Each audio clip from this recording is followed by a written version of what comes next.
My dad cheated with my aunt and it shocked my mom to hospital. Years later he demanded I raise their kids, but my revenge shattered their lives. I'm 28, male, and this whole mess started about 3 years ago. But I guess I should explain some stuff first so it all makes sense. We were basically what everyone would call the perfect family, at least on paper. My dad, Richard, 53, male, everyone calls him Rick, started this construction company right after marrying my mom, Sarah. They had been married for 25 years. Mom comes from this big Catholic family in Connecticut.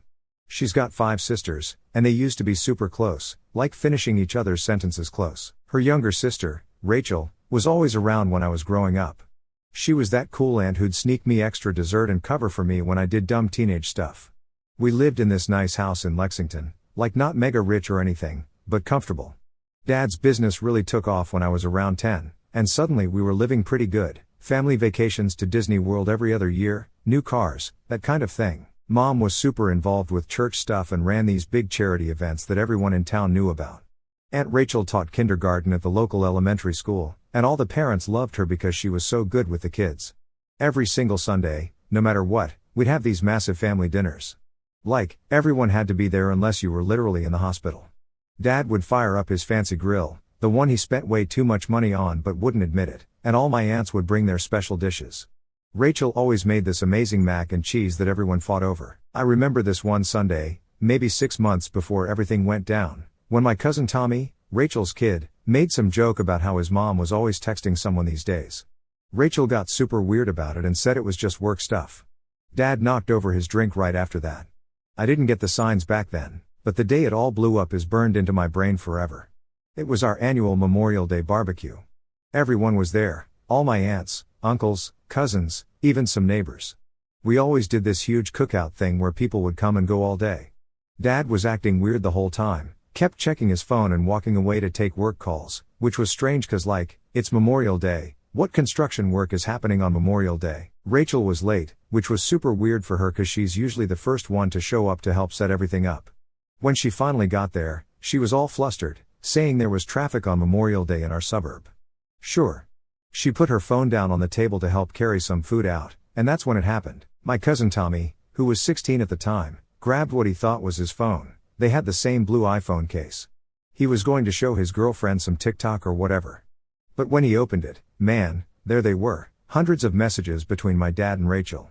Not just normal messages either, like explicit stuff, pictures, plans to meet up, messages about how they were meant to be together and how they'd figure out a way to tell everyone soon. Tommy just lost it, started screaming at his mom right there in the backyard. Everyone came running to see what was wrong, and he just held up the phone and started reading messages out loud. I've never seen anything like what happened next. My cousins were yelling, my aunts were crying, my uncle Mark, Rachel's husband, looked like he was going to throw up.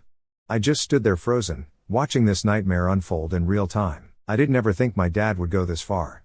I mean, he and my mom had been my rock, my safety net, the one thing I thought I could always count on. But now my hands were trembling so badly I had to shove them in my pockets, and this strange detached feeling washed over me, like I was watching someone else's family fall apart on a TV screen rather than witnessing my own world crumble. The worst part wasn't even the screaming or crying. It was those few seconds of dead silence after Tommy finished reading the last message. Then Rachel let out this sound, something between a laugh and a sob, and everything just exploded. That's when it hit me, really hit me deep in my gut. Our family was never going to be the same after this moment. Some things you just can't put back together once they break. And my mom, God, my mom, just stood there like completely frozen. She had this plate of potato salad in her hands, and she just kept holding it, staring at nothing while Rachel tried to grab the phone from Tommy. The potato salad just slowly slid off the plate, and nobody even moved to clean it up. That's what I remember most clearly, this glob of potato salad just sitting there in the grass while my entire family imploded. Dad tried to say it wasn't what it looked like, classic, right? But then Rachel started crying and saying they didn't mean for it to happen, they just fell in love and didn't know how to tell anyone. Rachel even had the audacity to say, right in front of everyone including Mom, that she and Dad had a real connection a long time ago that just couldn't be denied. I still remember the sound Mom made. It wasn't even really a cry or a scream, just this weird gasping noise like someone had just pushed her underwater. Then she just turned around, walked inside, went to her room, and locked the door. We didn't know it then, but that was pretty much the last time she'd be herself for a long time. The barbecue obviously ended right there. Everyone left except for my mom's oldest sister, Mary, who stayed to try to talk to mom through the door. Dad packed a bag and left to give everyone space to process things. Rachel ran out crying with Tommy screaming after her. And I just sat on our back porch for hours, staring at that stupid potato salad on the ground, trying to understand how my whole life had just fallen apart in the space of like 15 minutes. The next few days after the barbecue were just weird, like this strange limbo where nobody knew what to do. Mom wouldn't come out of her room except to use the bathroom, and even then she'd wait until she thought I was asleep. I could hear her pacing at night, walking back and forth for hours. I'd leave food outside her door, and sometimes it would be gone when I'd check later, but most times it was untouched. Dad kept calling and texting me nonstop. He was staying at some hotel in Cambridge, sending these long messages about how things aren't always black and white and how sometimes life is complicated. Like, seriously, that's what you're going with? He even tried to convince me that he and Rachel had fought their feelings for years, but eventually realized they were soulmates. Wanted me to understand that it wasn't just some cheap affair, as if that made it better somehow. Rachel was even worse. She started showing up at our house at random times, trying to explain things to mom through the bedroom door. She'd stand there crying about how sorry she was while also saying stuff like, "But you have to understand, Sarah. When love is real, you can't fight it." I had to literally threaten to call the cops to make her leave. Things got really bad about 2 weeks in. I was at work when our neighbor called me. She said she'd been bringing in our mail and noticed mom's car hadn't moved in days, and she could see through the upstairs window that mom was just sitting in the same chair, not moving.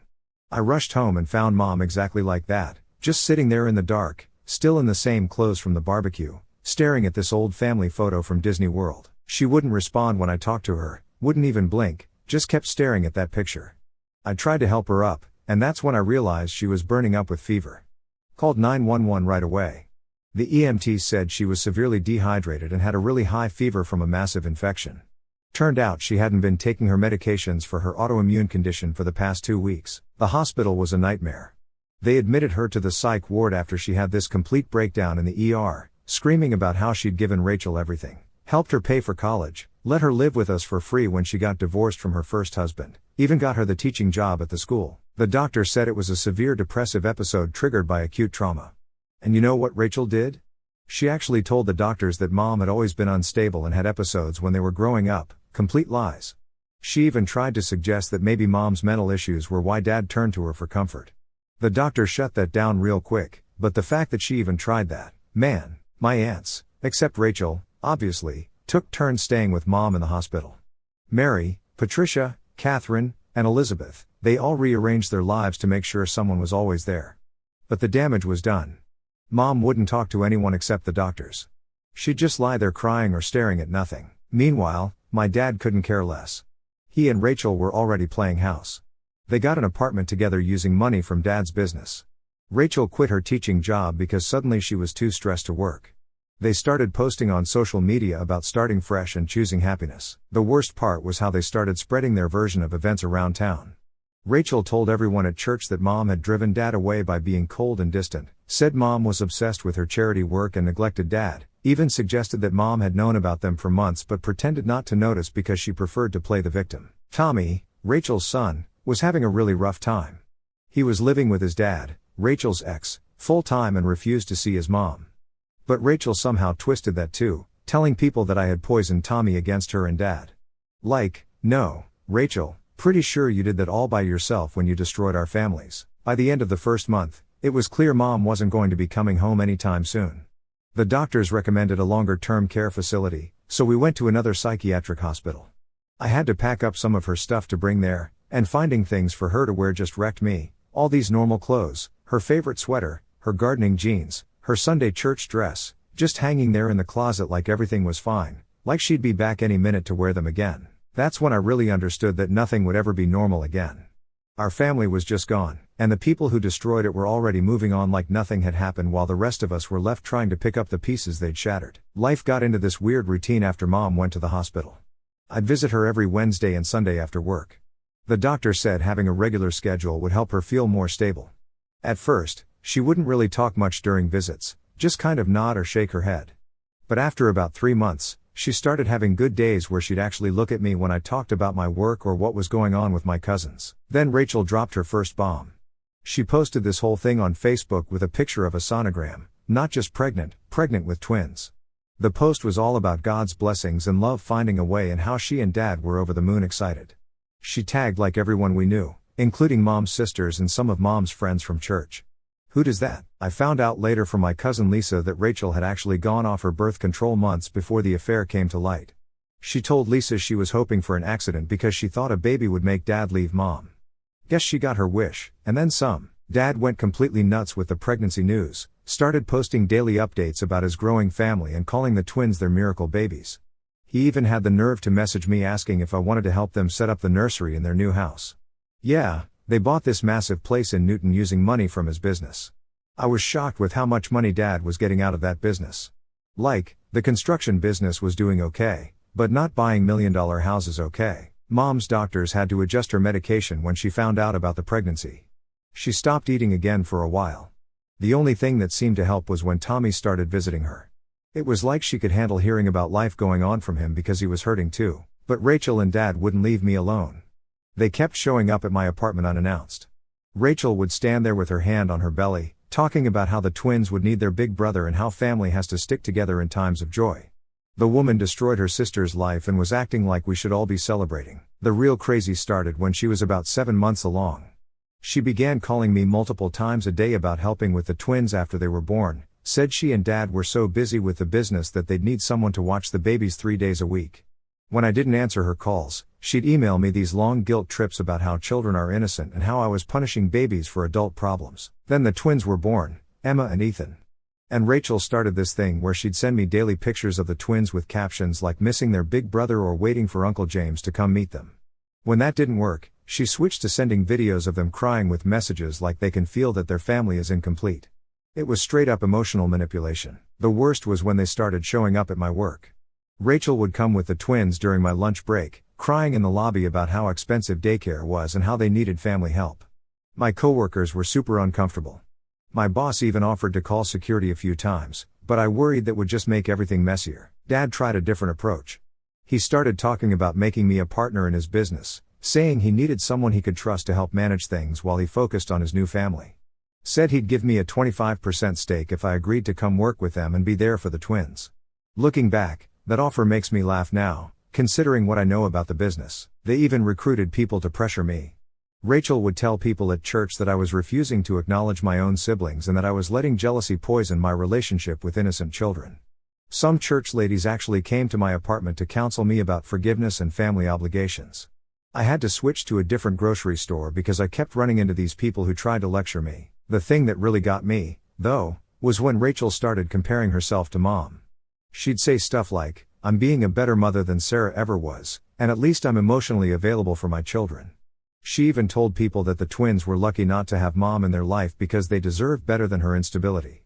I was absolutely disgusted by her audacity. By the time the twins were 6 months old, Rachel and Dad had this whole fantasy worked out.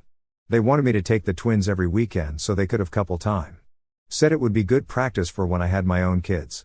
Rachel even started telling people she was saving a room in their house for me, like she actually thought I'd want to be part of their messed up little world. I kept thinking about Mom sitting in her hospital room, doing group therapy and taking her meds and slowly trying to rebuild herself, while these two played happy family with the proof of their betrayal. That's when I really started paying attention to Dad's business records, not because I was planning anything yet, I just needed something concrete to focus on besides their constant emotional blackmail.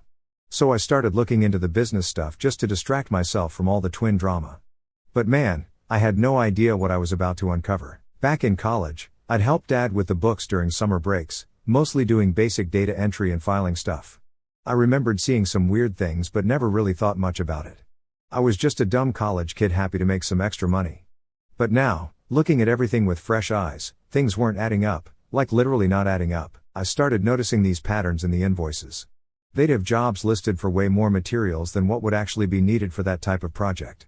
There were also these weird subcontractor companies that kept showing up in the records. I googled them and found nothing, like absolutely nothing. No websites, no business registrations, nothing. But Dad's company was apparently paying them hundreds of thousands of dollars for work. I still had access to most of the company's digital records from when I helped set up their network. Dad never was good with computers and apparently never bothered to revoke my access. Started downloading everything I could find. Bank statements, invoices, payroll records, everything. The more I dug, The worse it got. Found these super sketchy email chains between Dad and some guy named Steve about running it through the usual channels and keeping the paperwork clean. They were talking about cash payments to workers who definitely weren't legal residents. Dad was paying them way below minimum wage and pocketing the difference between that and what he charged clients. But then I found this spreadsheet I found buried in some random folder. It was basically a second set of books showing the real numbers versus what was being reported to the IRS. Apparently, Dad had been underreporting income by millions of dollars over the years. He had this whole system of fake companies set up to make it look like he was paying for services and materials, but the money was actually just going back into his own accounts. Remember that fancy house they bought? Yeah, turns out they used some of that hidden cash for the down payment. Rachel's name wasn't even on the deed, probably because Dad knew putting her name on it would make it easier to trace the money. I also found emails between Rachel and Dad from before everything came out, talking about how they could use the business to start their new life. She was actually helping him move money around even before she officially started working there. There were these long email chains about setting up new bank accounts and transferring funds around. The whole time I was finding this stuff, they were still trying to force me to be part of their lives. Rachel would send these long texts about how the twins were growing so fast and how I was missing precious moments. Meanwhile, I'm sitting there looking at evidence that she helped Dad steal millions of dollars. The more I dug, the more obvious it became that this wasn't just some small-time tax evasion. This was a whole system of fraud that Dad had been running for years. He had fake employees on the payroll, was laundering money through shell companies, and was probably putting people in danger with all the corner cutting on building materials. What really got me was finding out that he'd started ramping up the fraud right around the time he started seeing Rachel, like he knew he'd need extra cash to set up his new life with her, so he just started stealing more. There were these huge spikes in material costs that coincided with him buying Rachel jewelry or taking her on weekend trips that Mom didn't know about. I started keeping a detailed log of everything I found, downloaded copies of all the bank statements showing the transfers between accounts, found these sketchy offshore accounts that Dad had set up. He was moving money through them, trying to hide it from taxes. All this time I'd been visiting Mom at the psychiatric hospital, watching her slowly try to put herself back together, and these two were not only living it up on fraud money but planning to steal even more. That's when I realized I couldn't just sit on this information anymore. They needed to face consequences for once in their lives. I spent like a week just sitting on all this evidence, trying to figure out what to do with it. Part of me wanted to just anonymously send it all to the IRS and wash my hands of it, but I knew that wouldn't be enough. These people needed to know exactly who had brought them down and why. The final straw came on this random Tuesday morning. I was getting ready for work when Rachel showed up at my apartment at 7 a.m., didn't even text first. She had the twins with her, both crying, and just pushed her way inside as soon as I opened the door. She looked like a mess, hadn't even brushed her hair, and started going on about how their nanny had quit without notice, probably because they weren't paying her properly. Looking back at it now, she needed me to take the twins for the next 3 days because she and Dad had this super important meeting with potential investors. When I said no, she literally sat down on my couch and refused to leave, started crying about how they were struggling with the business because nobody wants to help family anymore and how the twins needed stability. The whole time she's talking, I'm looking at these two babies who had no idea their whole life was built on lies. I told her she needed to leave. That's when she pulled out her phone and called Dad, putting him on speaker. He started going off about how I was betraying the family and how Mom would be so disappointed in me for not helping my siblings. That was it. That was the moment I snapped. I walked over to my desk, pulled out one of the hard drives where I'd saved everything, and just held it up. Told them I knew everything about the business, the fake companies, the money laundering, the bribes, all of it. Rachel's face went completely white. Dad got real quiet on the phone. Then Rachel tried to play it off, saying I was just confused about normal business practices. Dad jumped in, trying to explain how complicated running a construction company is and how sometimes you have to work around certain regulations to stay competitive. Like, yeah, pretty sure bribing building inspectors isn't a normal business practice, Dad. I laid it all out for them, told them exactly what I'd found. Rachel started panicking, saying I was making stuff up because I was jealous of her new family. Dad switched to threatening mode, saying he'd make sure I never worked in Boston again if I tried anything stupid. That's when I pulled out my phone and showed them the email I'd already drafted to the IRS Criminal Investigation Division, complete with attachments and a detailed timeline of the fraud. Told them I also had copies of everything saved in multiple places, so even if they tried to destroy evidence, it was too late. Rachel completely lost it, started screaming about how I was trying to destroy her children's future, how I was evil for wanting to send their father to jail. The twins were crying, probably scared by all the yelling. She grabbed them and ran out, still screaming about how I was going to regret this. Dad kept calling and texting for hours after that, first trying to reason with me, offering me money to forget what I'd seen. When that didn't work, he switched to threats, said he'd tell everyone I had helped with the fraud, that I'd gone along with everything for years. But I had proof that I hadn't been involved in the company since those summer jobs in college. I waited until exactly 9 a.m. when the IRS offices opened, sent the email with everything I had. I made sure to detail how I discovered it and my limited involvement years ago, just in case Dad tried to drag me into it. Then I called my Aunt Mary, told her everything. She conference called all my other aunts, except Rachel, obviously. They were shocked about the fraud but not exactly surprised. Apparently, they'd all wondered how Dad and Rachel were affording their lifestyle. The next few days were intense. The IRS responded pretty quickly, wanting to set up an interview. I got a lawyer just to be safe, even though I hadn't done anything wrong. Dad and Rachel both tried to contact me through every possible channel, even sending people from church to my apartment. I blocked their numbers, but they kept making new email accounts to contact me. Rachel even made fake social media profiles to try to message me. They went from begging to threatening to guilt-tripping, sometimes all in the same message. That night I went to visit Mom. Didn't tell her what I'd done yet. Her doctor said she wasn't ready for that kind of stress. But for the first time in ages, she actually smiled at me when I walked in, like somehow she knew things were finally going to change. Things moved way faster than I expected after I sent that email to the IRS. I figured it would take months or even years for anything to happen, but nope. Within 2 weeks, IRS criminal investigators were interviewing everyone who'd ever worked for Dad's company. The first sign that things were really going down was when Dad's main office got raided. My friend Mike works at the coffee shop across the street and sent me a video of agents carrying out boxes of files. Dad apparently tried to play it cool, telling everyone it was just a routine audit. But then they started seizing computers and phones, and even Rachel's fancy car got towed away. The investigators found way more stuff than I even knew about. Turns out Dad had been running this whole side operation where he'd buy up properties through shell companies, use his construction business to renovate them super cheap while charging premium prices on paper, and then sell them for huge profits that he never reported. The whole thing started falling apart when one of Dad's foremen decided to cooperate with the investigation. This guy Tony had been keeping his own records of all the shady stuff going on, probably as insurance. He had details about the cash payments to undocumented workers, the kickbacks from suppliers, everything. Dad's lawyer must have told him how serious it was getting because he actually tried to flee, like literally tried to run.